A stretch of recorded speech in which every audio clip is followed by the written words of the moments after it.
Well, thank you, Elaine. And viewers, you have seen Elaine before, Kuzmeskus. She's out in West Suffield. West Suffield. I'm right on the line. It's actually Suffield. Okay. And we've had her on the program before. She's a medium, physical medium. And we're hoping to get this on for Halloween. Oh, I love it. That'd be a lot of fun. Yeah. So we're good, going to be asking her a lot more about her. I think the last time we had her on, we covered items like what happens through a physical medium, give me your experiences. But this is going to be more educational, I think. Tell us about your background as a medium, how you started. I know we might have covered this, but I'm sure some people missed it. Well, I was born with the gift of clairvoyance, which means I would see my spirit teacher, who happened to be a Hindu, in my crib when I was like 3, and he would talk to me and tell me things. And then I got to be a little older, and I began to see things that other people didn't see. For example, when my 10th birthday, I was in the 3rd grade of Mrs. McGinty's class in John Marshall School in Dorchester, Massachusetts. And Mrs. McGinty, in those days, you had 42 students in the class, and you could hear a pin drop. All very respectful. And she got a microscope and she put a little pink drop of hand lotion. And she had us all lined up and we could see what it looked like. And of course, hand lotion has lanolin, so it's pink bubbles. Well, this was March 26th, the day after my birthday, the 25th of March. And I heard my spirit guide say, "That's your birthday present." I said, "Wow." And then of course, I'm very curious. I said, "Am I getting a microscope?" He said, "No." "Am I getting hand lotion?" He said, "No." And I really wasn't expecting a present because it was the day after my party. But when I came home, my Irish grandmother, Nana, handed me a box. And she said the same words that the guide said, "Here's your birthday present." And I looked down and there was this box, oblong box embossed with pink bubbles, just like the lanolin.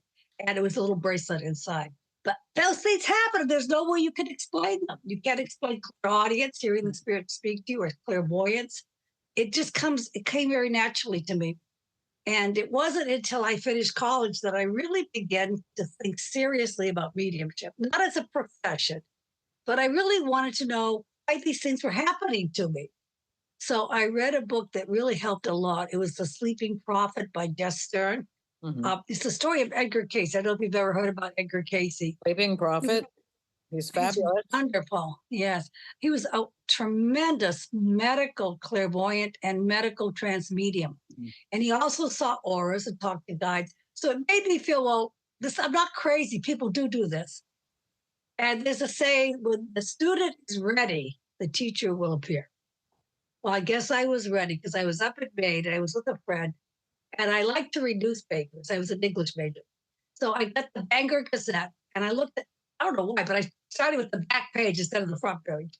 And in the back page, there was this little oblong, about 2 inches by maybe 4 inches column that said, "The first spiritualist camp of Etna, Maine was going to open today at 2 p.m. And you know, when something's important, you get that clairsentient feeling where every hair on your arm just goes up. Back of your neck. Pay attention. So I said to my friend, "Would you mind if we stayed a couple of hours and go to the camp?" He said, "Okay." So we had some more coffee and walked around. And when I got to the camp, there was this lady who was in her 70s, a little old lady. She looked very kind. So I said, "I'd like to have a mediumship reading. Do you know any good mediums?" And she said, "Well, if you want an honest reading, go to see William Ellis, Reverend Ellis." And I had never thought there was such a thing as a dishonest medium. What to make of that? So anyway, I started to walk over to his cabin. And then I thought, how does she know he's an honest medium? So I turned around and I said, "Well, how do you know he's an honest medium?" He goes, "I'm Mrs. Ellis." But he was great. He was a very good medium. He was a great clairvoyant. He described my grandmother. Now, this had been like 10 years since the experience I had with the bracelet. And she died. She died actually about 6 months after that. And he described her perfectly. Her hairstyle at 5'3", so you would think she'd be short, but she was actually tall. She was about 5'7", 5'8". He says, "Woman here, she's taller. She wears her hair in such a way. She's dressed in this." That perfect. And she'd been dead 12 years. I said, wow. And then he read my aura. And the second time I went to see him, he said to me at the end, he goes, you know, Elaine, someday you're going to do this work. And in those days, the Boston public schools gave you a certificate, a teaching certificate for life. I don't think they do that anymore. Why would I change my profession? I didn't say it. I thought it. You hardly ignore all this, everything. I know. I'm like, I thought, no. Yeah. And he said, I know you don't believe me. He was kind of irritated, but he said, someday you will. Yeah. About 8 years later, I was at a professional medium, and I was serving the Temple Heights Spiritualist camp in May. And I was the lead medium, so I was doing the service. And who walks in but Reverend Bill Ellis? And I told him that story, and we both just laughed and laughed, because that's how spirit is. They see ahead, and they see things often that you may not be aware of. Of course, well, in the interim, I did study it and everything. Yeah, and I'm sorry, viewers, if I'm a little choppy, because as I explained to Elaine, I'm going to have to get a cochlear implant. That's why I haven't been on air for a while. But I know that I can always tell an honest medium, and I've been to a lot of them, especially in this. Yeah, oh yeah, yeah. When they tell me like any profession, not possibly know. They tell me things that they could not possibly know, and then, you know, okay, they're the real deal. If they're starting to search, do you have a grandmother on the other side? Well, yeah, I'm sorry. No, you know that's what not I mean? right. What do you think? I probably do have a grandmother on the other side.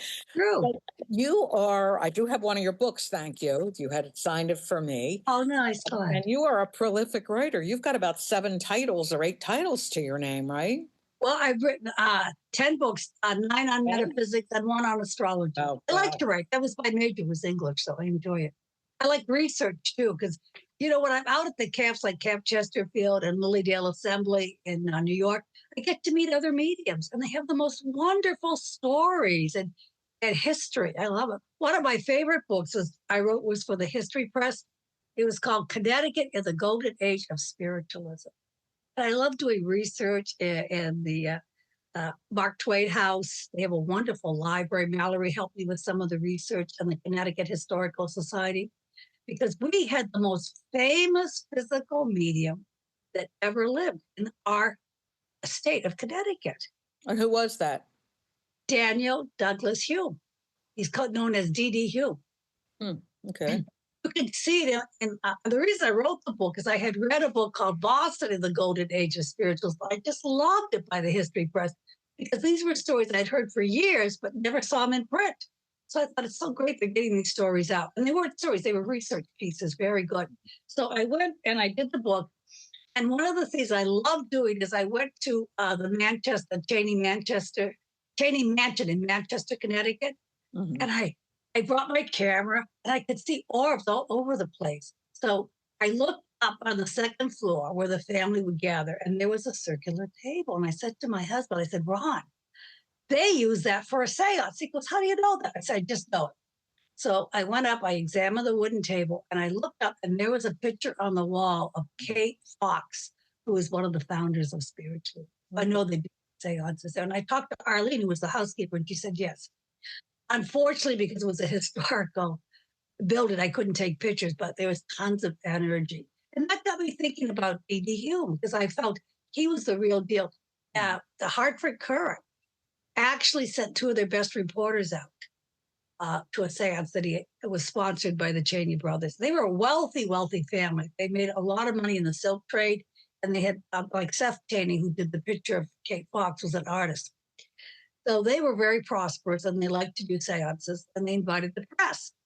Well, at this particular seance, D.D. Hume actually levitated about 6 feet in the air. He was a pretty tall man to begin with, a tall, lanky redhead.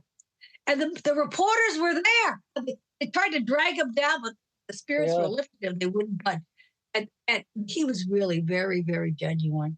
And he did say, probably most. I know, I'm surprised. That's why I'm glad I wrote the book, so people would know about it. I heard of him. Yeah. And also, he did seances in Europe, where he married into Russian royalty for the Russian royals. And he did seances for England, for Elizabeth Barrett Browning, and her husband, Robert Browning, attended his seances. And at one seance, the spirit went into trance, and the spirits actually materialized hands, and they took a crown and put it on, I think it was Elizabeth Barrett Browning's head. It was really quite a seance. And it was very good. And he wanted to be a doctor, but unfortunately he had tuberculosis, so you can't really be a doctor when you have illnesses. So he felt it would be better for him to move from New England overseas, and that's how he ended up in England and finally in other countries. But he was quite a good medium. He came from New London, and he was a natural medium. As a young boy, as a teenager, about 13, his dear friend moved out of New London, and they did everything together. And he was a sickly child, so he didn't have a lot of friends. He spent a lot of time in the woods. I'm going to have to look it up. You're going to have to throw me the name and, date. If you have the date of death, I'm sure he's probably gone now. Oh, yes. The G. Fox family was way back there. Yeah. Norback Fox. Yeah. Wonderful. So what inspired you to, the books? I'm looking at a thing here that I'm love. Things That Go Bump in the Night. It was a PBS special. I love that. Yes. That Tony Dodd did that. He did a great job on that. Every now and then at Halloween, they'll take that old video out. But he interviewed me because I had written the book Connecticut Ghosts, and he wanted somebody from Connecticut to tell ghost stories. He was very good. It was interesting. His cameraman, I could just tell he was a believer. Tony was very fair.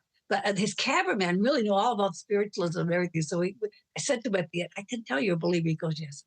Well, spiritualism was a big thing back in the late 1800s, right? And I think it was for the 1920s, was it? Right until the 1920s, because of so many people died, young men and women, some dying during World War I. It became very popular. So, and it's just another spiritual movement, but there are people out there that are so gifted. And you wrote Exploring Physical Mediumship. I think that's the one you gave me. Is that your most recent? Is that your most recent? Yes, the last one is this one here. I don't know if you can see it. Exploring Physical that's the one you gave me, Yeah. I don't know if you got that. It was out then or now. It just came out. That came out about then, And that's an interesting picture. That's Dr. Richer and Eva C. They actually took pictures of her producing ectoplasm in the laboratory. I enjoyed that. I went. Yeah, it was quite interesting to read that. Yeah. And I thought it was amazing, all the research they did in Europe in the early 1900s to the 1920s. But of course, what happened, a lot of it was interrupted by World War I. But I think people are not so easy to dismiss the spirituality today of any kind. I think, there are a lot more believers because they're seeing or hearing things, or maybe the veil's just opening a little more. I don't know. Let's hope so. I want to come to you probably sometime in January when I can hear right again. Oh, good. I would love to see you. Yes. And talk to you. So as a mediumship student, what would you do with me if I were to come to you? I've read your book. If you're coming as a student or as a reader? Student, yeah. Okay, as a student, the best book to read if you're interested in developing mediumship is The Art of Mediumship. And in The Art of Mediumship, I usually start with helping people to meditate, to be relaxed, because you're not going to get any information from the spirits, either clairaudiently, clairsentiently, or clairvoyantly until you're relaxed. Mm-hmm. So we would work with meditation, and then I liked people to begin to work with their dream state, because believe it or not, Connie, everybody is psychic in their dreams. And you make them almost, I'm not saying sage, but protect themselves as they're going through this. Right. Absolutely, yeah. Negative. And then we like to do what's called a spiritualist circle. Mm-hmm. And that is where people sit around in the circle, and it's usually a darkened room. I hope you're not afraid of the dark, are you? No. I hope not. I'll tell you. We do put a red light on, so it's not totally dark. That when you sit around in the circle, we try to help people relax with meditation, and we sing songs and invite the spirits in through prayer. And my guides usually will come through. And many times people will begin to sense spirit. They'll feel like a helmet over their head, or they may feel like a buzzing in their ear. The spirit's trying to talk to them. Or sometimes when people are developing clairvoyance, they'll also see some of the spirit lights. And that's the beginning. And as we go through this, it helps people to get familiar with how spirit communicates. Everybody has a gift. Sometimes people's gift with spiritualism or spirit communication is healing. It might be your natural healer. I've heard things physically. I've heard things. That's great. Clairaudience. Don't do that. Whatever. It's a warning almost. I think I told you before, somebody broke into my house and I had my head in the sink. It was hot and I splashed dear. water on my face and I didn't realize they were in my home. And I heard a voice say, "Get up." It was a male. Uh, And I heard a voice say, "Get up." And I'm like, what the heck was that? You know, it was just 30 years ago and I'm still splashing water on my face. And I That's heard, wonderful. Yeah. "Get up Protection. now." And the Yeah. person was behind me. So, Oh, you know, it's a warning. So I can't say that there's no way I don't believe, because it's happened too many times. Mostly it's a warning, you know, or good. You have don't strong do people that, around you you. know, yeah, don't do that, or don't do this, or don't go down that path. And I listen because I know. You know now. Yeah. Listen, I know now. I mean, but that he was so, whatever it was so irritated with me that I didn't listen the first time, that it was a shout. I know they do get irritated with He you. got They do. irritated. It was a male voice. It was kind of freakish, but I'm very interested in coming to you. I hope this segment also makes other people who feel, do I have this or do I not have this, or is this Right. weird, or did this happen to me? Because I went to a class many years ago in Philly and the teacher turned off the light, had a guy stand up against the blackboard that none of us knew, and said, "Where is his aura and what color is it?" And I was the only one in the class. It was over his shoulder from here. Oh, wonderful. Good. Right. Yeah. But I didn't open my mouth because I thought, that how can I see that nobody else does? You know what I mean? Oh, that's clairvoyance. That's wonderful. Yeah, you need to instill confidence in your students too. I'm sure you do. Absolutely. Yeah. Sometimes I use dowsing rods to measure the aura. You know, which is like really, people love the dowsing rods because they can feel the difference in the aura. Yeah. You always think I'm weird, you know, and that's No, I think you're that's normal. what I felt for too many years. I'm weird. I don't want to talk about this. I'm embarrassed or whatever, you know. Give me an example of some really remarkable physical mediumship Oh, you've been through. well, I was thinking about this, and I think the most remarkable seance I went through Mhm. was one that was done by Warren Kaler. It was on November 18th, which was good. And what happened was we did what's called a Christmas tree seance. Excuse me. And in a Christmas tree, this is the most, I've read about it in books, but in a Christmas tree seance, I've never seen anything like it. Never. He told us ahead of time they would put up a Christmas tree.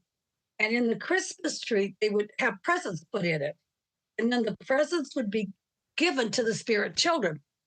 And I had read about this in books. And I thought, how in the world does this work? So I was very interested in going. And I stopped at the local Walmart and I bought a toy dog. And the dog actually, if you depress the paw, it started barking. So it's a cute little toy. We wrapped it and we put it under the tree. And then Warren Kaler, who was English medium, went into trance. And when he went into trance, his guide, Luther, who is a Nubian, speaks in a very deep voice, and started telling us about the spirit children, that they were really excited about the gifts and that they would be there shortly to help us. So we went into trance.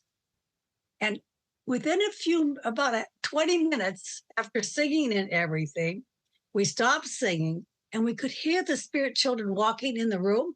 Really? And talking to us. They were one named Jessica and another named Tom. A dog and the Yeah. And all the toys were wrapped. And the most amazing thing that happened was, this is totally dark. Everybody's in a circle.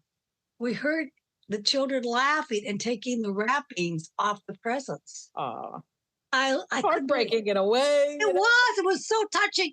And then I heard the dog bark. So I knew one of the little children had depressed the paw and made him bark. It was amazing.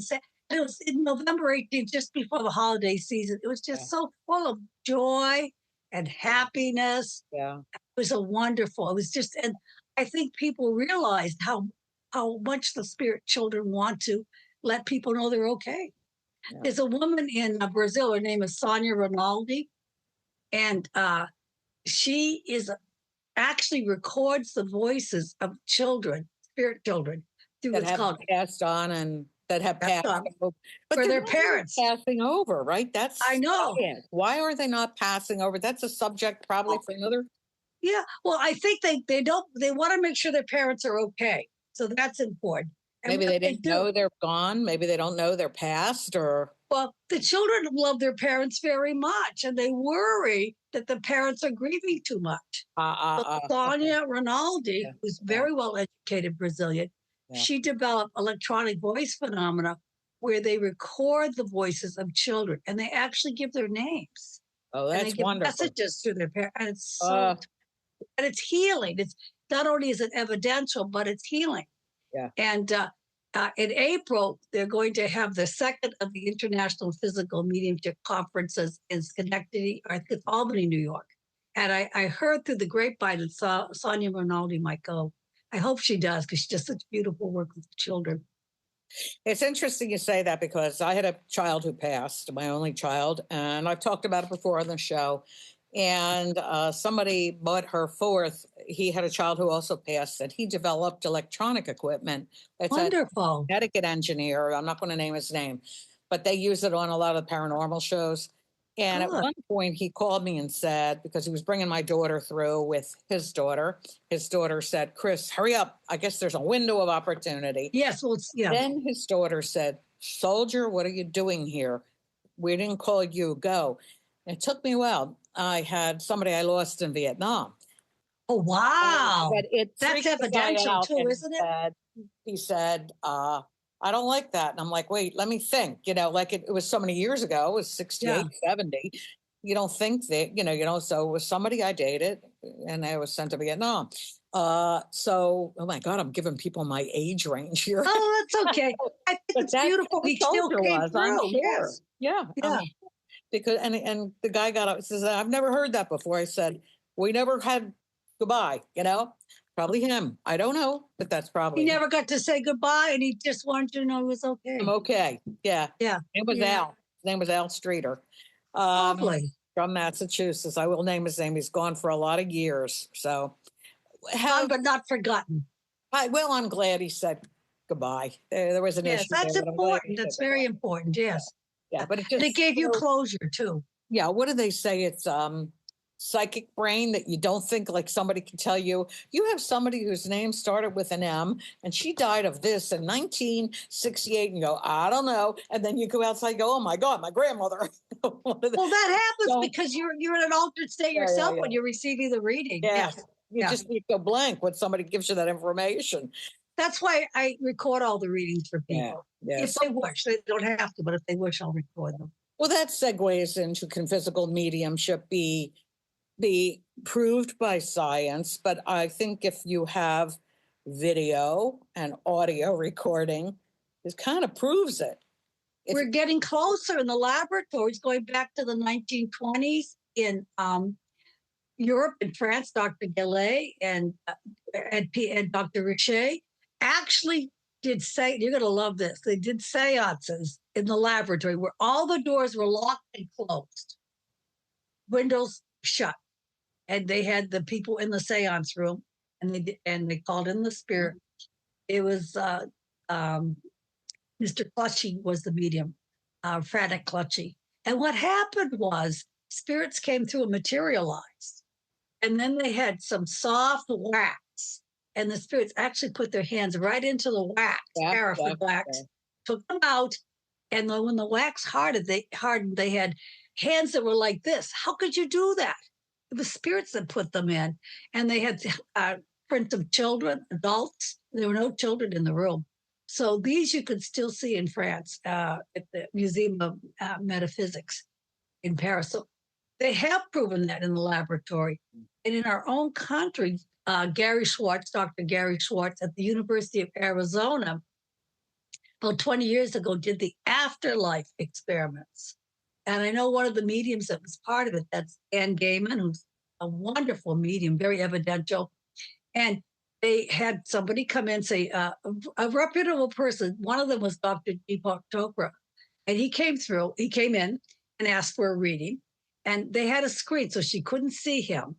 And she started doing the reading, and he was only allowed to say yes or no. And she was like 85% accurate in what she gave him. And he tested many mediums, Yeah.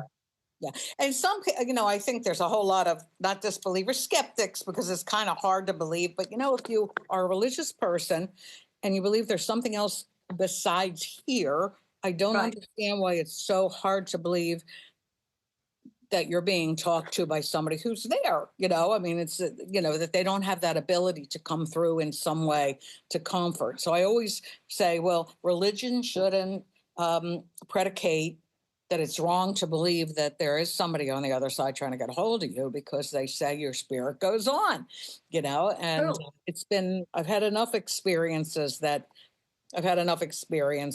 I know this. And, sometimes a hardened skeptics you're never going to get through until you tell them, Unfortunately, yeah. grandmother said your nickname was Bubba. Well, that most of the churches all the churches preach life after death. And that's why I'm glad you have your program Here and Hereafter. That's helping people to see there's a step further. Yeah. I think that mediumship is ancient. It goes back to ancient Egypt and Greece. And in ancient Greece, they had the Delphi oracles. All right. They were held in very, very high esteem. They were like Hollywood movie stars. They had the best of clothing. They only had to work once a month. That's pretty good. And they would have all the people that were the senators from Rome would come, and all of the higher ups, and they wanted the advice. Mm-hmm. And they were very, very accurate. One Roman senator came and he asked the Delphi oracle, how long will I live? He was like in his late 20s. And she says, get number 73 marks your demise. Well, he died the next year, and the person that took over was 73 years old. They had to be politically correct what they said, and they were gone. I'm never going to ask anybody to tell me what my end date, my expiration. Oh, I know. I don't really believe in I try to live like it might be tomorrow anyway, but I don't want to really. You should enjoy your life, right? Enjoy your life while you have it. So, what classes do you offer at the New England School of Metaphysics? Well, we're doing one for Connecticut, right? Well, some are online and some are in Suffield.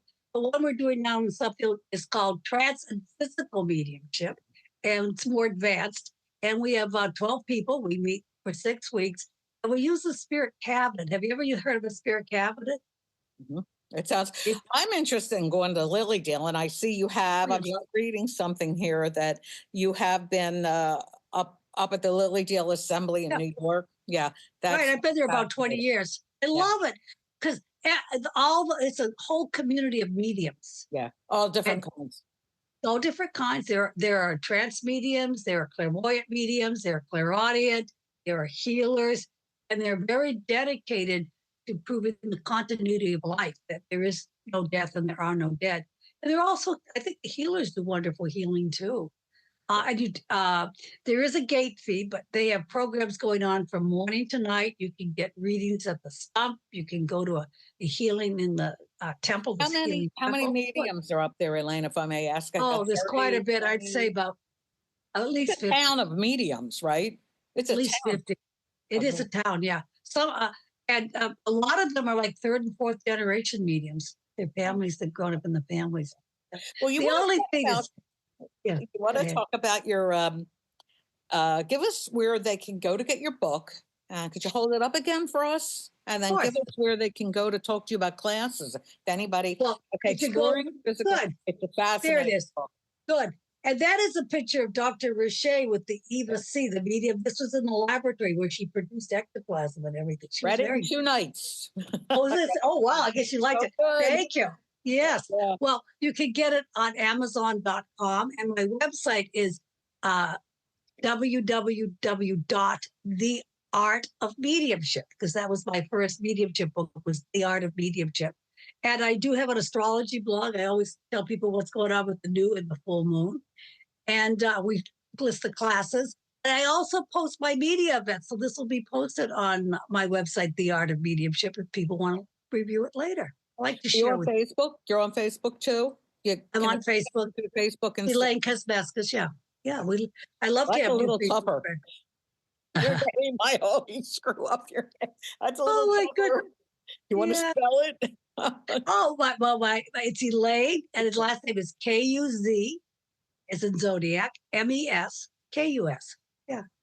And it's enjoyable. I have a lot of people on Facebook that I am friends with, and I send them my videos, and I send them my astrology things as well. It's fun. Well, even if you want a private reading, folks, I went to Elaine. That's how I met her. and part of it was the horrible aftermath of my daughter's death. And when I went in, it was a very calming atmosphere. She told me something that only I and my mother knew about my daughter. But when I walked in, she said, "Can you hand me your wedding ring?" And I handed her my wedding ring, and she rolled it around for a moment, and then she said, "What's this with your husband's blood pressure?" I was shocked, which I shouldn't have been, because the day before, my husband was diagnosed with very high blood pressure. I was like, now, how did she know that? I did. I really didn't. The spirits told me. I know it was somebody else. Yeah, spirits were telling me. Yeah. It was a fascinating reading. It was an absolute. Do you still give tapes, or do you give? Oh yeah, I don't do. Back then it was cassette tapes, but now we do CDs. And you know, the people younger, those people under 40, they just whip out their phones and record it. Okay, So you it's up to gotta people. get the book if you're at least bit interested in this subject. You have to get the book. There are pictures in there, photographs, and it's a great read. Like I said, I blew through it in 2 nights. And Elaine also gives fabulous readings. If you're in the market for a reading, if you're grief stricken, or the holidays are coming up and you're sad about things, or just want to know how you're progressing in life, she'll be able to tell you. Not to report. Yeah. Oh, it's not me. It's the spirits. But I'm glad I'm a telephone Spirit will be able to tell you. I enjoy it, and I have complete faith in my guides. It's very rare, maybe twice in my career that I have to read for something. They were. Thank you. Yeah, thank you. I can't say anything else. Elaine, I thank you for joining us again, and it's a pleasure. I'm going to see you soon. When I leave here, I'm going to drag up your website again, and then hopefully it's every 6 weeks. The classes are every 6 weeks. I usually do 6 weeks. The basics of mediumship class is going to be 3 Saturdays, and that gets people the basics if they're interested in that. When's the next start? When's the next start? It starts in November. It starts close. Yeah, and it's all on the website under classes and events. And then I'm doing Foundations of Astrology, which starts for people that are interested in astrology. I wrote a book called Soul Cycle. After it, like a sequential. It's a virtual class, and it'll be the second Monday in November. It starts. Okay, and you'll be seeing me soon, and you'll be. I look forward to it. Yeah, and thank you for joining us on Here and Hereafter again. You're my first guest, and I can't tell you how long, because this hearing problem I've been having, but I'm really happy it was you that we got to talk to, especially in October. Oh, thank you for having me, and I wish you a happy Halloween, Connie. Thank you, and I'll see you in a couple of weeks, I'm sure. But I look forward to it. All right, bye now. Stay well. Stay well. Thank you.